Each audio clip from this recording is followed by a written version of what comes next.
নমস্কার বন্ধুরা, তোমরা সবাই কেমন আছো? আশা করছি ভালো আছো। পূজা কিচেনে তোমাদের স্বাগত। আজকে তোমাদের সাথে শেয়ার করব শুধুমাত্র ঘরোয়া কিছু উপকরণ দিয়ে আলু এবং ডিমের এক বিরিয়ানি রেসিপি, যেটা খেতেও হয় দুর্দান্ত। তো আমরা প্রথমে একটা বাটিতে কতগুলো আলু কেটে নিয়েছি এবং তার মধ্যে পরিমাণ মতো হলুদ দিয়ে নিয়েছি। হলুদ আর নুন দিয়ে ডিম আর আলুটাকে সিদ্ধ করে নিলাম। তারপর একটা কড়াইয়ে তেল গরম হয়ে গেলে আমাদের সিদ্ধ করে রাখা আলুগুলোকে আমরা এক এক করে দিয়ে দিচ্ছি। এবার এই আলুগুলোকে আমরা ভেজে নেব। আমরা একটু সামান্য পরিমাণ হলুদ দিয়ে নিচ্ছি। তারপর আমরা আলুগুলোকে ভেজে নেব, কিছুক্ষণ ঢেকে রাখবো। ঢেকে রাখার পর তারপর আলুগুলোকে দেখে নেব যে আলুগুলো ভাজা হয়েছে কিনা। তারপর আলুগুলো ভাজা হয়ে গেলে একটা বাটিতে তুলে নেব।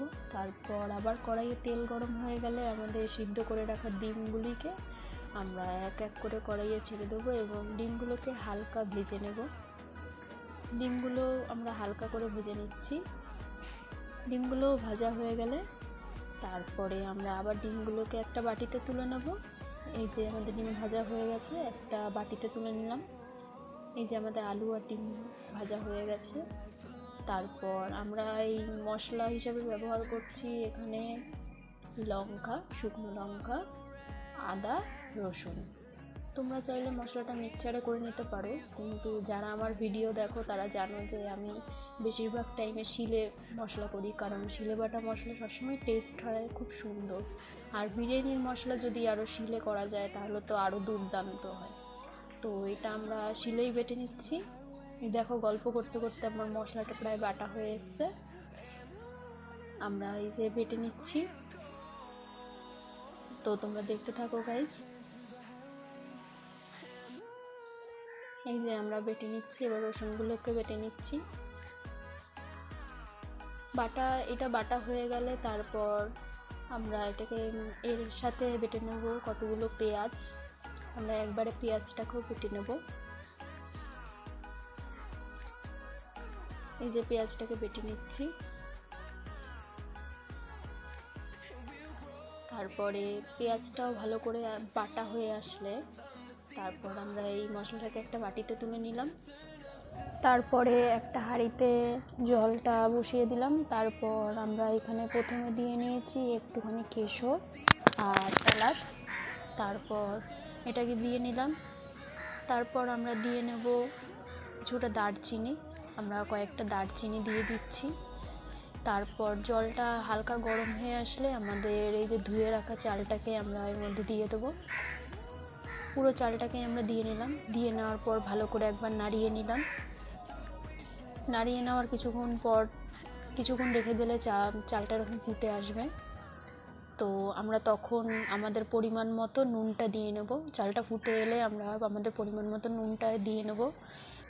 তারপরে ভাতটা হয়ে গেলে আমরা ভাতটাকে একটা বাটিতে তুলে নিলাম। তারপর একটা কড়াইয়ে তেল গরম হয়ে গেলে আমাদের বেটে রাখা মশলাটাকে আমরা দিয়ে নেব। তারপর এই বেটে রাখা মশলাটার মধ্যে আমরা একটু সামান্য পরিমাণ কিছুটা জল দিয়ে নিচ্ছি। তারপর আমরা ভালো করে নাড়িয়ে নেব। এই যে ভালো করে নাড়িয়ে নিচ্ছি। তারপরে আমরা এর মধ্যে দিয়ে নেব আমাদের পরিমাণ মতো নুন।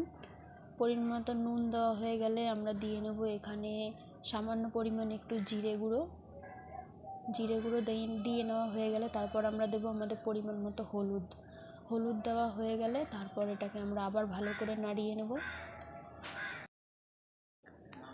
তারপর এই যে মশলাটাকে আমরা ভালো করে নাড়িয়ে কষিয়ে নেব। মশলাটাকে ভালো করে নাড়িয়ে কষিয়ে নিচ্ছি।